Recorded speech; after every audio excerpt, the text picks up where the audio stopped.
आप देख रहे हैं अल्फा डिफेंस हिंदी में आपका स्वागत है। नमस्कार, मेरा नाम है सुबोध शर्मा और आप देख रहे हैं अल्फा डिफेंस। आज के इस वीडियो में हम लोग बात करने वाले हैं S400 ट्रायम्फ के बारे में।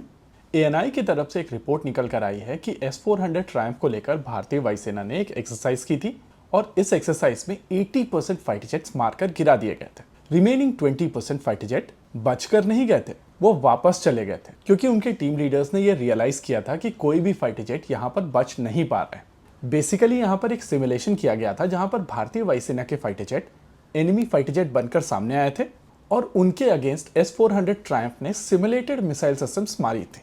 रिपोर्ट्स में ये क्लियर नहीं है कि कितने फाइटर जेट का ये पैकेज था, लेकिन ये क्लियरली बताया गया है कि 80% फाइटर जेट्स यहाँ पर मारकर गिरा दिए गए थे, यानी कि सिमुलेशन में ही लेकिन मारकर गिरा दिए थे और रिमेनिंग 20% वापस चले गए थे। अब यहाँ पर दो तरीके की कॉन्वर्सेशंस बाहर निकल कर आ रही हैं। पहली, यूक्रेन में S400 ट्रायम्फ को लेकर अलग अलग तरीके के क्लेम्स हैं और कई जगहों पर कहा गया है कि यूक्रेन ने S400 ट्रायम्फ डिस्ट्रॉय किए हैं। यूक्रेन का क्लेम है कि उन्होंने कई S400 ट्रायम्फ को हाइमार्स का प्रयोग करते हुए डिस्ट्रॉय किया है और कुछ जगहों पर हम लोगों के पास में कुछ वीडियोस भी हैं। यानी कि ये बात सच है कि S400 ट्रायम्फ वहां पर डिस्ट्रॉय हुए हैं, लेकिन इसका मतलब ये नहीं है कि S400 ट्रायम्फ को जब चाहे तब हाइमार्स से डिस्ट्रॉय किया जा सके। देखिए, कोई भी वेपन सिस्टम सिल्वर बुलेट नहीं होता है और हर वेपन सिस्टम के कुछ वीकनेस होते हैं। S400 ट्रायम्फ के भी कुछ वीकनेस हैं और जब तक S400 ट्रायम्फ पूरे सभी सब सिस्टम्स के साथ में डिप्लॉयड नहीं है और इसके साथ शॉर्ट रेंज में दूसरे सिस्टम्स अवेलेबल नहीं है तो S400 ट्रायम्फ वल्नरेबल होता है। और इसी वजह से जरूरी है कि जब S400 ट्रायम्फ जैसा सिस्टम डिप्लॉय किया जाता है तो उसके सभी सब सिस्टम्स डिप्लॉय हों और उसके साथ में कुछ short range surface to air missile systems भी वहां पर अवेलेबल हों जो सैचुरेशन अटैक से इसको बचा सकें। इसके अलावा हम लोगों को यह भी समझना पड़ेगा कि जरूरी नहीं है कि हर एक सिस्टम पूरी तरीके से हमेशा ऑनलाइन रहे। कुछ सिस्टम्स के डाउन टाइम होते हैं और जिस तरीके के इंटेलिजेंस रशिया और यूक्रेन के पास में एक दूसरे को लेकर है, उनको ये विंडोज पता चल जाती हैं और इसी वजह से दोनों एक दूसरे के ऐसे सिस्टम्स डिस्ट्रॉय कर पा रहे हैं।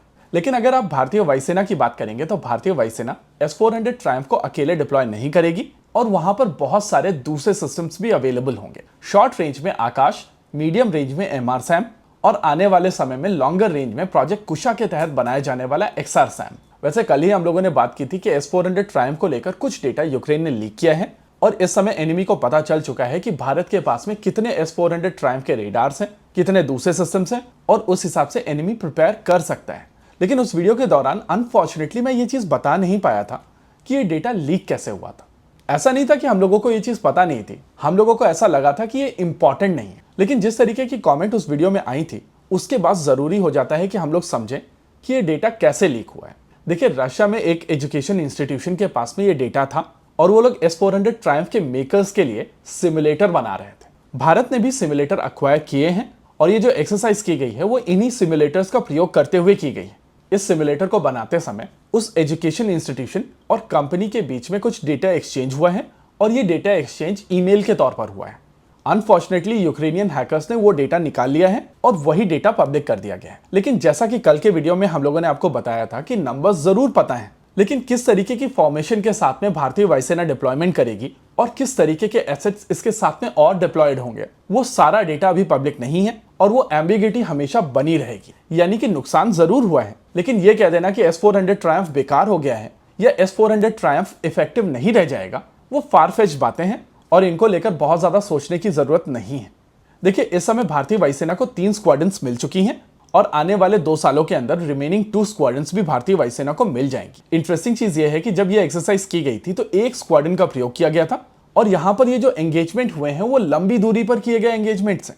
यानी कि सिमुलेटेड एनिमी एयरक्राफ्ट को यह चीज पता नहीं थी कि S400 ट्रायम्फ इतनी दूरी पर उनको एंगेज कर पाएंगे। वैसे भारतीय वायुसेना की तरफ से जो फाइटर जेट्स यूज किए गए होंगे वो एनिमी के फाइटर जेट्स के बराबर के फाइटर जेट्स हैं, चाहे वो Su-30 MKI हो, रफाल हो, तेजस हो, MiG-29 हो या मिराज 2000 हो। कहीं ना कहीं भारतीय वायुसेना की तरफ से सिमुलेट किया गया है कि पाकिस्तान और चाइना के पास में जो सिस्टम्स हैं उनको किस तरीके से S400 ट्रायम्फ एंगेज कर सकता है। इसके अलावा भारतीय वायुसेना यह भी चाहती है कि एनिमी को पता चले कि भारत के पास में इस समय किस तरीके की क्षमता है। यही कारण है कि भारतीय वायुसेना की तरफ से यह इंफॉर्मेशन पब्लिकली शेयर की गई है और एक्चुअली हम लोग इसके बारे में बात कर पा रहे हैं। देखिए, S400 ट्रायम्फ एक अकेला सिस्टम नहीं है, इसमें बहुत सारे सब सिस्टम्स होते हैं और इसके बारे में हम लोगों ने एक डिटेल वीडियो ऑलरेडी किया हुआ है। आई बटन में हम लोग उसका लिंक डाल देंगे और अगर आपको S400 ट्रायम्फ को डिटेल में समझना है तो आप उस वीडियो को जरूर देखिएगा। फिलहाल इस वीडियो में रखते हैं केवल इतना ही। वीडियो को अंत तक देखने के लिए धन्यवाद। देखते रहिए अल्फा डिफेंस। जय हिंद।